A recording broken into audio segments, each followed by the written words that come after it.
सर्वांना हरिओम. मनुष्य जन्म हा अनेक जन्मांच्या पुण्यानंतर लाभतो असे आपल्याला सर्वच साधू संत महात्म्यांनी वारंवार सांगितले आहे.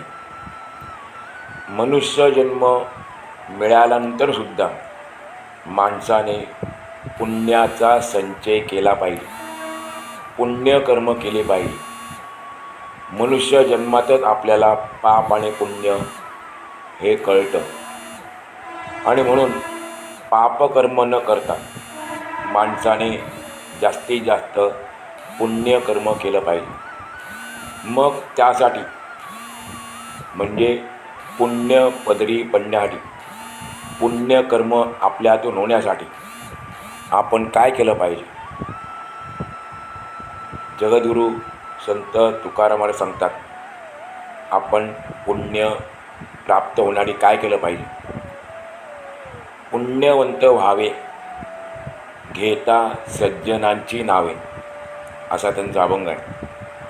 संत सज्जनांच्या केवळ नामोच्चारानेच माणसाला पुण्यप्राप्ती होते. जे भगवंताच्या नामस्मरणाने, नामाच्या उच्चाराने आपल्याला पुण्य प्राप्त होते, तेच पुण्य आपल्याला संतांच्या नावाने सुद्धा, त्यांच्या नामोच्चाराने सुद्धा आपल्याला प्राप्त होते. आणि म्हणून आपण संतांचे नामस्मरण केले पाहिजे. आणि त्यासाठीच आपण संत परंपरेचा अभ्यास करतो आहोत. संत मालिकेतील विविध संतांच्या जीवन कार्याचा आपण आजपर्यंत अभ्यास केला. आज आपण श्री संत गुलाबराव महाराज यांच्या चरित्राचा अभ्यास करूया. श्री संत गुलाबराव महाराज यांचा जन्म अमरावती जिल्ह्यातील नांदगाव खंडे, तालुका लोणी टाकळी या ठिकाणी 6 जुलै 1881 रोजी झाला. महाराष्ट्रात होऊन गेलेले कात्यायनी व्रताचे आजन्म पालन करणारे ते एक महान संत होते. संत तुकडोजी महाराज यांचा नामकरण विधी जेव्हा झाला, त्यावेळेला गुलाबराव महाराज आणि आणखी संत त्या ठिकाणी होते आणि त्यांचे म्हणजे तुकडोजी महाराजचे नाव माणिक असे ठेवले होते. आपण त्यांच्या चरित्र अभ्यास केला तेव्हा आपण पाहिलं होतं. श्री गुलाबराव महाराज हे 20व्या शतकात होऊन गेलेले एक अलौकिक संतपुरुष होते. दुर्दैवाने त्यांना वयाच्या 8व्या वर्षीच अंधत्व आले होते. त्यांचा जन्म तथाकथित निम्न जातीत झालेला होता. त्यांचे सर्व आयुष्य ग्रामीण भागात गेले, तेही अवघे 34 वर्षाचे. मनुष्य किती जगला, किती काळ जगला याला महत्त्व नाही, तर त्याने मनुष्य जन्माला येऊन काय केले, आपल्या उद्धारासाठी त्याने काय प्रयत्न केले, या गोष्टीला महत्त्व आहे. श्री संत गुलाबराव महाराजांनी अवघ्या 34 वर्षाच्या आपल्या अल्प आयुष्यात एकूण 134 ग्रंथांचे लेखन केले आहे. गुलाबराव महाराज यांनी बालपणी श्री ज्ञानेश्वरीचा अभ्यास केला होता. अनध्यस्त भगवद्देह अनध्यस्त विवर्त, म्हणजे ज्ञानानंतर नाश पावत नाही. भगवंताकडून मिळालेला आपल्याला जो देह आहे ते ज्ञान प्राप्त झाल्यानंतर नाश पावत नाही. अर्थात जे आपल्याला दिसतं स्थूल शरीर त्याचा नाश होतो, परंतु जे त्याच्या आत्म्यात असलेले जे शरीर आहेत त्यांचा नाश पावत नाही. हा भक्ती सिद्धांत तत्त्वज्ञानाच्या आधारावर मांडून गुलाबराव महाराजांनी मधुराद्वैत मधुराद्वैत या दर्शनशास्त्राचा पुरस्कार केला.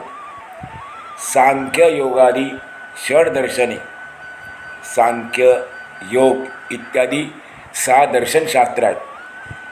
ही सर्व दर्शनशास्त्रे परस्पर विरोधी नाहीत, तर ती एकमेकांना पूरक आहेत असे महाराजांनी वेळोवेळी सांगितले.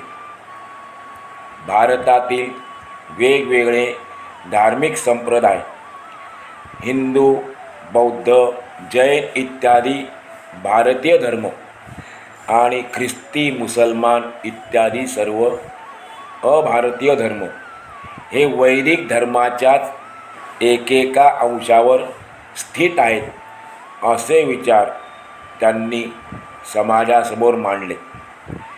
डार्विनचा उत्क्रांतीवाद, स्पेन्सरचे तत्त्वज्ञान इत्यादी पाश्चात्य विचारसरणी गुलाबराव महाराजांना मान्य नव्हती. श्री शंकराचार्य, श्री ज्ञानेश्वर माऊली, श्री संत नामदेव महाराज, श्री एकनाथ महाराज, श्री तुकाराम महाराज या संतांच्या ग्रंथांचे सार एकत्रित करून त्यांनी केवळ 34 वर्षाच्या आयुष्यात एवढी मोठी ग्रंथसंपदा निर्माण केली होती. आर्य हा वंश असून तो बाहेरून भारतात आला आहे हे मॅक्स मुलरचे मत महाराजांना माहीत नव्हते आणि आपले मत सिद्ध करण्याआधी त्यांनी प्राचीन ग्रंथातील गणित, रेडियम, ध्वनी, इतर, इलेक्ट्रॉन्स, उष्णता, गती, प्रकाश, विज्ञान, विद्या, अणुविज्ञान वगैरेंचे अनेक मौलिक संदर्भ त्यांनी दाखवून दिले. वेदांत, उपनिषदे, आत्मज्ञान, प्राचीन संत साहित्य, ध्यानयोग, मधुराभक्ती, आयुर्वेद हे महाराजांच्या अभ्यासाचे व चिंतनाचे, त्याचप्रमाणे लेखनाचे विषय होते. मधुराद्वैत म्हणजे मधुराभक्ती आणि अद्वैत विचार यांचा समन्वय हा नवा विचार त्यांनी भक्तांना दिला. मधुराभक्ती गोपींनी केली. श्री संत गुलाबराव महाराज हे स्वतःला श्री संत ज्ञानेश्वर माऊलींची कन्या मानत असत. श्रीकृष्णाची पत्नी मानून त्यांनी मंगळसूत्र इत्यादी स्त्री चिन्हे धारण केली होती. त्यासाठी गुलाबराव महाराजांनी 1905 अवघ्या 22 वर्षाच्या वयामध्ये अमरावती जिल्ह्यातील शुक्लेश्वर वाठोडा येथे श्रीमद भागवतातील दशम स्कंदात वर्णन केल्याप्रमाणे कात्यायनी व्रताची दीक्षा घेतली. भगवान श्रीकृष्णाच्या पत्नीत्वाचा अधिकार मिळवण्यासाठी त्यांनी 33 दिवस हे कात्यायनी व्रत केले आणि तेव्हापासून महाराजांनी स्त्रीवेश धारण करायला सुरुवात केली. गळ्यात मंगळसूत्र, कपाळी कुंकू, हातात बांगड्या, वेणी इत्यादी स्त्री शृंगार परिधान करायला त्यांनी सुरुवात केली. महाराजांच्या नंतर त्यांचा संप्रदाय बाबाजी महाराज पंडित यांनी सन 1964 चालवला. गुलाबराव महाराजांचे मराठी, हिंदी आणि संस्कृत या भाषांवर कमालीचे प्रभुत्व होते. त्यांनी काव्यशास्त्र, आयुर्वेद, संगीत इत्यादी अनेक विषयांवर लेखन केले आहे. संस्कृत, हिंदी, मराठी या भाषांमधून आणि वऱ्हाडी या बोलीभाषेतून त्यांनी ग्रंथ लिहिले आहेत. सूत्रग्रंथ, भाष्य, प्रकरण, निबंध, प्रश्नोत्तरे, व्याकरण, कोश, पत्रे, आत्मचरित्र, आख्याने, नाटक, लोकगीते यासारखे वाङ्मय प्रकार महाराजांनी हाताळले. एकूण 27,000 ओव्या, 2,500 अभंग, 2,500 पदे तसेच 3,000 श्लोक इत्यादी रचनांचा त्यामध्ये समावेश आहे. मधुर द्वैताचार्य प्रज्ञाचक्षू श्री संत गुलाबराव महाराज एकदा मुंबईच्या ख्यातनाम एशियाटिक सोसायटीच्या ग्रंथालयात गेले होते. तेथे ग्रंथपालांना विशिष्ट विषयांवरील कुठले ग्रंथ आहेत या जिज्ञासेपायी महाराजांनी ग्रंथपालांना विचारणा केली. तेव्हा तिथला ग्रंथपाल या थोर महात्म्याला ओळखत नव्हता. एक अंध व्यक्ती या ग्रंथाची चौकशी करते म्हणून तेथील सर्वच लोकांना अत्यंत आश्चर्य वाटले. ग्रंथपालाच्या सहकार्याने महाराजांना ग्रंथांची नावे सांगायला सुरुवात केली. बहुतांश ग्रंथ त्या ठिकाणचे महाराजांना माहीत होते. या ग्रंथांचा क्रम कसा लावला पाहिजे हे महाराज त्या ग्रंथातील सारांशाच्या आधाराने ग्रंथकर्मीला सांगत होते. तेव्हा ग्रंथपालासहित आजूबाजूचे सर्व लोक महाराजांचे ज्ञान पाहून थक्क झाले. चौकशीअंती त्यांना कळले की अत्यंत सामान्य दिसणारी आणि वाटणारी ही अंध व्यक्ती म्हणजे साक्षात मधुराद्वैताचार्य प्रज्ञाचक्षू श्री संत गुलाबराव महाराज आहेत.